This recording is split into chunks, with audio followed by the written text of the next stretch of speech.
búnir fyrir 4, svona hálfa mínútu 4 allavega. Þannig að þá held ég okkur sé ekkert að vanbúnaði og mig langar að biðja Tómas Sigurðsson sem forstjóri Alcoa í Evrópu að koma hér upp og hann ætlar að byrja á því að sýna okkur vídeó, skilst mér. Gjörðu svo vel, Tómas. Takk fyrir.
Komið á sæl, heyrið vel mig.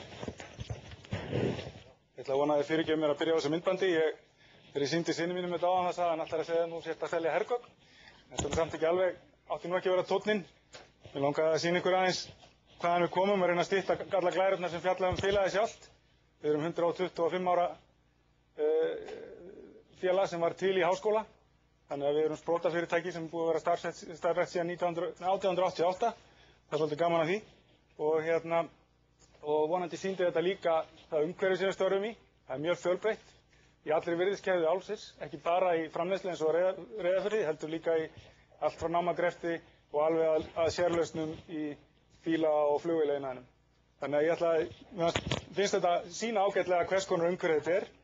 Fjölbreyttar vörur, krefjandi umhverfi, hættulegt umhverfi að mörgu leyti, miklar öryggiskröfur og ekki bara hjá okkur heldur líka hjá viðskiptavinunum. Því að ekki viljum við vera að selja hluti í flugvélar eða bíla sem bila á versta tíma.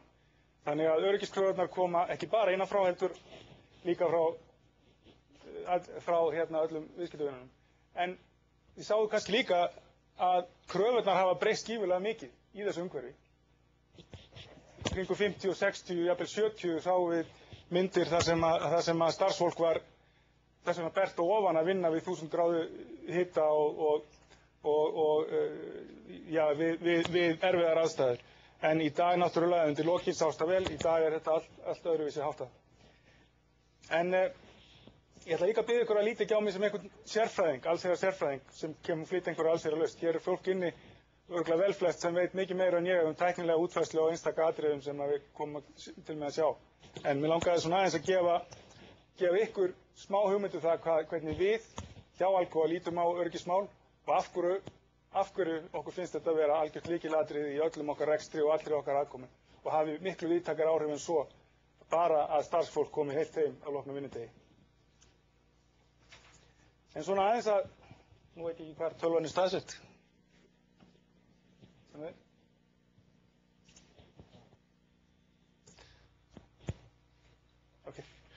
Takk.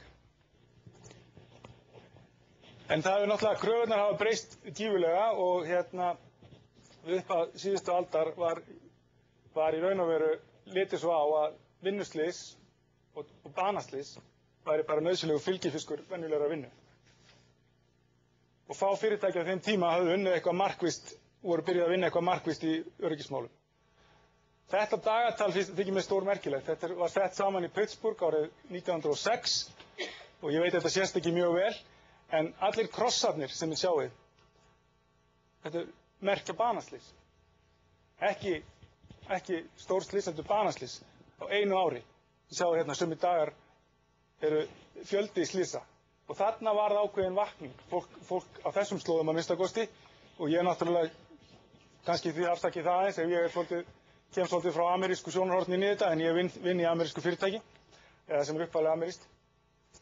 En þarna var það ákveðin vakning í kjölfærið og menn fóru að velta fyrir sig, þetta væri raunverulegt vandamál, því að þarna fram þessum tíma hafði ekki verið mikið gögn til vinnuslys.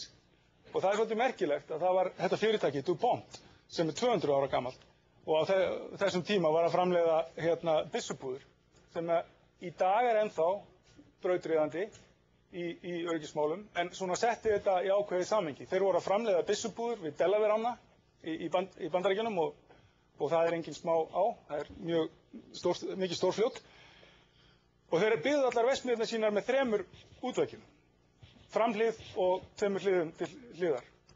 Vegna þess að það urðu svo reglulega sprengingar að það var langt best að það springi bara út í ána og skolaðist út í sjó. Þá gæti byrjað að byggja upp á nýtt inn í gamlu byggingunni. En það var ekki fyrir að eigendum þarna þótti nóg að þau ákveðu að láta verksmiðjustjóra viðkomandi verksmiðju búa í henni. Að hlutinu fóru að breytast. Því enginn vill náttúrulega búa þar sem heimilið springur reglulega upp og fjölskyldumeðlimum skólar eitthvað spurtu meðfram niður eftir áni. Þannig að þá fyrst, má segja, fóru menn að taka þetta alvarlegum tökum. Og ég vill svo til að ég var í heimsókn hjá DuPont daginn út í Sviss og þeir framleiða ekki byssubúðir í dag, þeir eru í alls konar efnaframleiðslu reyndarinn, en mest tengt plasti og slíku. Og þeir byrjuðu líka fyrirlesturinn á þessari sögu, þetta rifjaði upp fyrir mér, og byrjuðu náttúrulega og enn í dag er þetta gegnum sýrt í gegnum allt fyrirtækið, öryggismálinu séu upphafa endi alls. Þannig það var mjög skemmtilegt að sjá það. En í þessu að flytja í raun og veru verksmiðjustjóran inn í verksmiðjuna, þannig þeir hægt að sprengja þær í loft upp, felast mjög skýrar skilaboð. Skilaboðum það að það verður einhver að bera ábyrgð. Og takk. Já, gera það. Svo þetta má slökkva á honum með því. Það er meira fyrir. Þau hefjast á toppnum, öryggismál hefjast á toppnum og með ábyrgð æðstu stjórnenda. Það í raun og veru finnst mér vera lykilatriði og eitthvað lykilatriði sem ég ætla að segja frá hérna í dag. Það sendir nefnilega það hefur engin stjórnandi, og nú nota ég það í víðasta skilningi þess orðs, hvort sem við erum að tala leiðtoga 2 manna eða stóra teima eða heilu deildana eða fyrirtækina, það hefur engin leyfi til þess að senda fólk út í vinnundaginn til þess að meiði sig. Við erum ekki í stríði. Þannig að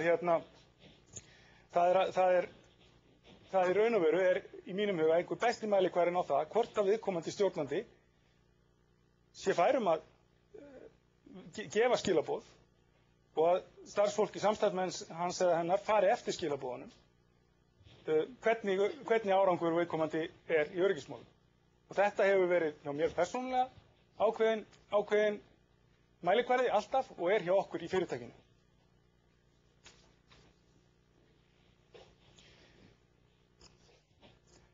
En tímarnir hafa breyst og ef við förum aðeins inn í hvernig við sjáum þetta hjá Alcoa, þá í dag get ég fullyrst það að allir starfsmenn hjá okkur átta sig á gildi þess að vinna í öruggu og heilsusamlegu umhverfi og reglur og staðlar í mörgum tilfellum mun strangari hjá okkur en lög kveða á sérstaklega það sem við erum að framleiða út allan heim. Við erum með yfir 200 verksmiðjur í 30 eitthvað löndum. Og það vita allir starfsmenn eitt, að við byggjum á sterkum grunni, við byggjum á mjög sterkum gildum. Og gildin eru eitthvað sem ég tel algjört lykilatriði í svona umhverfi að séu til staðar.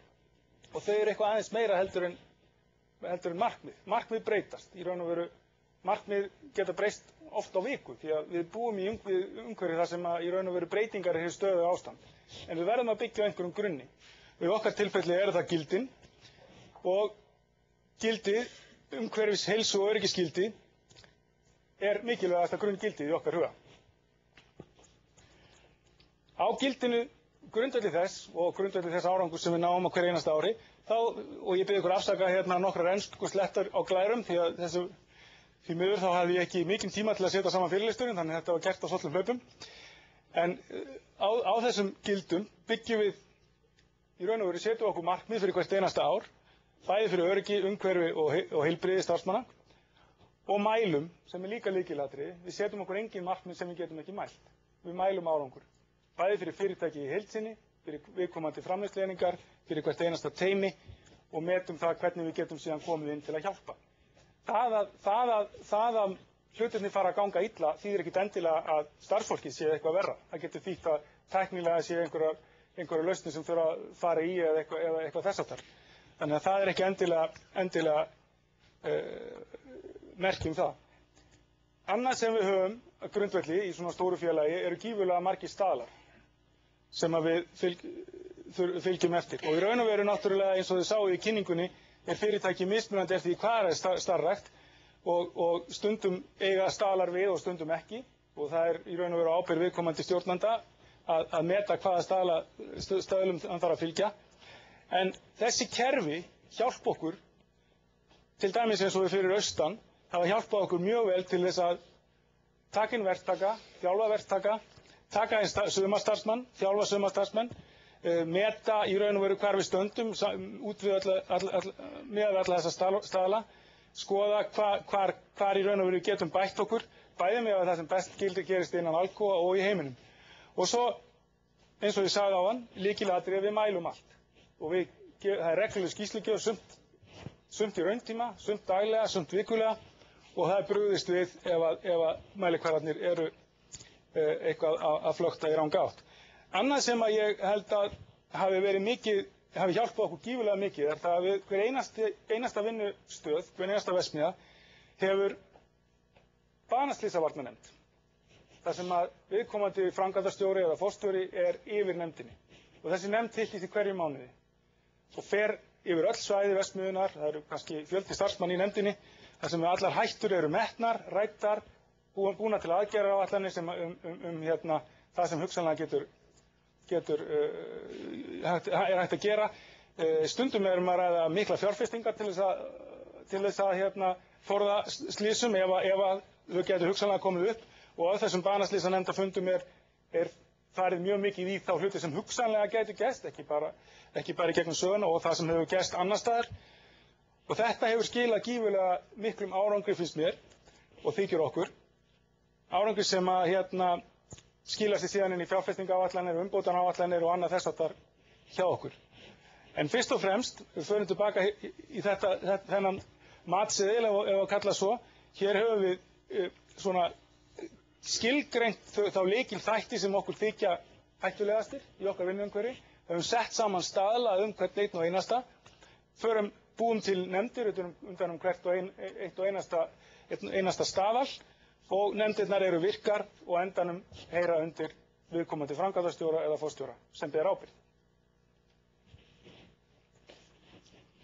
Annað sem er líka gífurlega mikilvægt í svona stórum samsteypum, það er að bæði að mæla hvernig man stendur sig í samanburði við önnur fyrirtæki innan samsteypunar og utan, og þegar eitthvað kemur upp á, þá erum við fljót innan 24 tíma slys eða næstum því slys eða atvik sem okkur finnast geta átt við annar staðar, þá verður hvert og eitt svæði að tilkynna það allstaðar innan samsteypunar. Þannig að við fáum mikið af upplýsingum um það sem er að gerast hér og þar í heiminum og þurfum að meta hvort það getur komið fyrir okkur.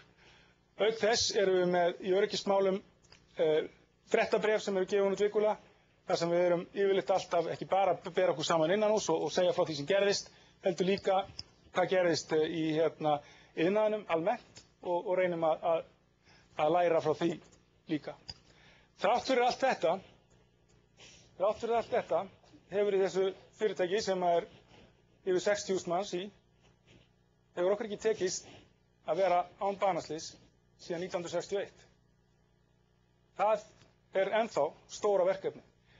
Við erum það fyrirtæki í heiminum sem með fæst skráningarskyld slys sem við kallum í okkar iðnaði og okkar svipuðum iðnaði. Við erum 1/10 af því sem meðaltali fyrir allan iðnað í Bandaríkjunum, en samt hefur okkur ekki tekist að komast fyrir það. Þannig að það sem við lítum á sem næsta skref í raun og veru fókus á það sem kallað mannleg hegðun. Og öll þekkið þið þennan píramída. Á baku einu banaslysi eru svo og svo mörg fjarveruslys, svo og svo mörg meðferðarslys, svo og svo mörg fyrstu hjálparslys. Og hérna hafa hefðbundnar öryggisúttektir og rannsóknir átt sér stað, alltaf, að skoða það sem gerst hefur. En í raun og veru þurfum við að velta því fyrir okkur hvað verður til þess að fólk lendir í slysi. Og hvaða hegðun og hvaða tæknilegar aðstæður, hvernig setjum við vinnusvæðið upp á hana þess að veldur því að fólk lendir í slysum.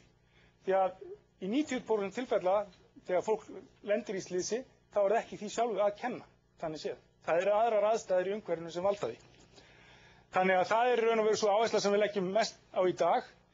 Við vitum ekki í raun og veru hvar við lendum á píramídanum þegar við lendum í slysi. Við getum ekki gert ráð fyrir því vegna þess að við erum svo fá slys hér að við lendum aldrei í banaslysi. Því að samkvæmt tölfræðinni sem að segja ykkur frá áðan stöndum okkur gífurlega vel hér í þessum hérna hluta píramídans, en samt alltaf okkur einasta ári verður eitt banaslys sem við verðum náttúrulega að stöðva. Og þetta kannski svolítið eins og, nú held ég farin að fá rauðaspjaldi, ef við bara hugsum okkur sjálf, hversu oft höfum við farið yfir á gulu ljósi eða á stöðvunarskyldu. Held að allir geti sagt ég hef farið yfir á stöðvunarskyldu. Og hvað gerist þá? Veistu hvort þú bara ert að sýna óörugga hegðun, hvort þú lendir í næstu slysi eða hvort það fer alla leið. Þetta raun og veru svo hugsunarháttur sem við erum að reyna að innleiða allstaðar og ég ætlaði aðeins að segja ykkur frá en ég hef ekki tíma til. En fyrst og fremst þá lítum við á þetta sem ábyrgð stjórnenda og hvað þarf stjórnandinn að gera? Jú, þetta stanslaus vinna hvern einasta dag. Það enga töfralausnir, hún þarf að vera þrautsegur og hugrökk vegna þess að það oft verið að taka erfiðar ákvarðanir. Oft maður að reyna að vera fyrirmynd sem kannski gegn því sem allir aðrir í umhverfinu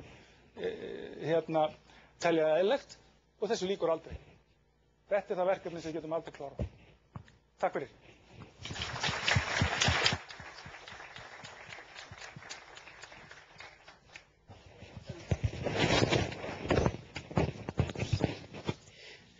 Þá hefum við tíma fyrir spurningar. Það sem ég var svona ströng við Tómas af því ég veit að þið viljið spyrja og mögulega getur hann sýnt ykkur glæruna sem hann kannski hefði viljað staldra lengur við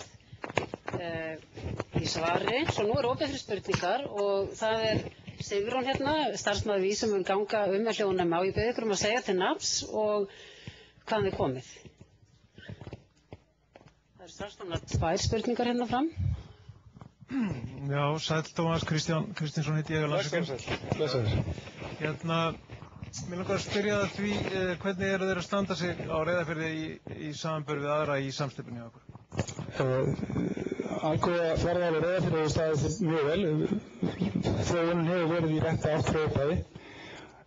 Kannski yfir meðaltali fyrstu 2 árin en undir meðaltali fyrir aðra síðustu 2 árin.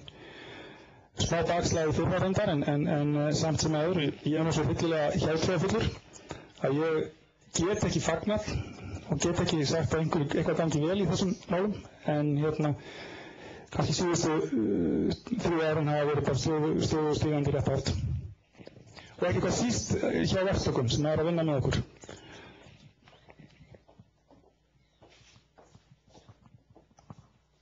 Já, Stefán Einarsson heiti ég. Blessaður Stefán. Já, sæll. Það var, þetta var dálítið skemmtileg saga, þetta ekki byrjun á núllslysa sem varst að segja hérna upphæðum DuPont? Jú, einmitt. Manstu árið sem að þetta var framkvæmt þarna með að setja verksmiðjustjórana þarna inn á verksmiðjusvæðið? Nei, einhver með það, mann það einhver inni. Þú skal eins og að kunna það og senda þér það. Ég bara fann að gleyma því. Ég held að það hafi verið þarna rétt fyrir aldamótin. Rétt fyrir aldamótin, já. Síðan bara örstutt í sambandi við álverið, nú hefur það gengið ansi vel, það ekki, má ekki lítið henni og sambandi við slysa. Hefur Samál eitthvað hlutverkið í því sambandi?